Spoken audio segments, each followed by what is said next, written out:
Kau tidak tahu, bahkan Bagal pun bisa memicu tragedi atau kejadian menyedihkan seperti ini. Tinggal di sebuah kota koboi di Brasil Selatan. Karena sering hujan di musim panas, sungai membanjiri kandang gembala. Jadi seekor bagal terjebak di dalam air. Ada 5 orang yang melihat hal ini, memutuskan untuk setidaknya menarik keledai di air ke darat. 3 koboi adalah yang pertama masuk ke dalam air. Tetapi ketika mereka hendak mendekati keledai itu, kuda-kuda itu tampak ketakutan, langsung melemparkan 3 koboi ke dalam air. Yang aneh adalah, orang yang jatuh ke dalam air tidak berjuang mati-matian, tapi langsung menghilang ke dalam air. Adegan ini sangat menakutkan para koboi lainnya di pantai. Mereka bahkan tidak berani masuk ke dalam air untuk menyelamatkan diri. Pemeriksaan oleh polisi pada hari kedua, mereka akhirnya menemukan 3 koboi yang tewas. Tubuh mereka lengkap, tidak ada bekas gigitan di tubuhnya. Namun yang aneh adalah mereka mengibaskan tinju mereka ke arah orang itu dengan beberapa fak bawah air. Ketika Jerry mendapat berita RMB, tiba-tiba aku teringat pada makhluk. Karena hanya makhluk semacam ini, untuk memiliki kemampuan tanpa menyebabkan luka, menyelesaikan 3 membunuh langsung, itu adalah belut listrik. Daimon bukan belut, tapi anggota keluarga Sauri. Mereka tidak diragukan lagi adalah raja petir di air. Mereka dapat tumbuh hingga 2 RMB panjang. Arus yang dilepaskan dapat menerangi seluruh ruangan. Apakah arus ini benar-benar dapat membunuh seseorang? Ketiga koboi itu tersengat listrik, mati atau tenggelam setelah di corona. Menjadi pertanyaan di Jerry RMB. Untuk menguji dugaan ini, sekarang dia harus menangkap satu sayang. Jerry pergi ke pasar ikan terbesar di daerah RMB, melihat semua jenis pembunuh ganas.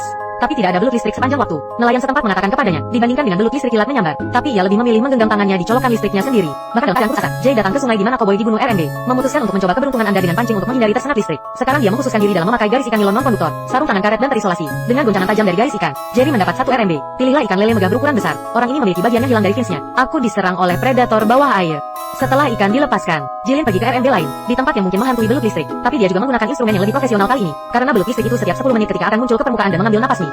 Jadi Anda hanya perlu melihat air untuk mie. Kita bisa menemukan mereka, tapi Jilin habis belanja seluruh sungai RMB. Instrumen di tangan tidak pernah mendeteksi belut listrik. Bahkan dalam keadaan putus asa, akhirnya ia memutuskan untuk mengganti dengan pancing yang ia kuasai. Tak lama kemudian ia mendapat ikan tunas kayu yang mati. Ikan ini memiliki gigi yang tajam, jadi bisa sebanding dengan 1 orang makan ikan. Jerry terus melempar tiang RMB, tapi dia tampaknya telah jatuh ke dalam sarang kecambah kayu mati. Satu demi satu, hanya RMB ketika Jerry kehilangan kepercayaan. Saat bersiap untuk berganti tempat, akhirnya dapat belut. Dan itu juga membuat Jerry RMB senang. Awalnya dia mengira itu belut listrik, tapi aku merasa seperti orang ini lebih seperti Monoterus albus. Tepat ketika Jerry akan kehilangan harapan RMB, tiba-tiba ia mendengar berita lain. Ada seorang anak bernama Machi. Bersiaplah untuk pergi ke kolam untuk memancing dengan keranjang. Ada listrik, tapi temannya mengatakan ada belut listrik di bawah air. Tapi Machi tidak mendengarkan. Akhirnya kami lanjutkan perjalanan. Tepat ketika Missy sedang menyendok air dengan keranjang, sebuah kecelakaan terjadi.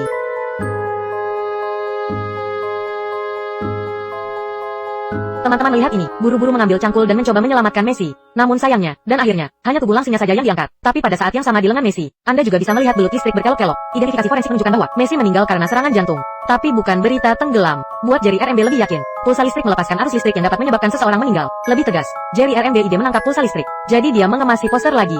Datang ke sebuah kolam di alam liar. Kadang-kadang datang lolongan monyet untuk angin. Namun hal itu membuat Jerry RMB merasa tidak nyaman. Ada ikan di bawah air tak lama setelah melempar tiang. Sayangnya, itu masih ikan bodoh kayu mati. Jay menyesuaikan mentalnya lagi dengan RMB. Tunggu sampai gelap lagi dan lagi.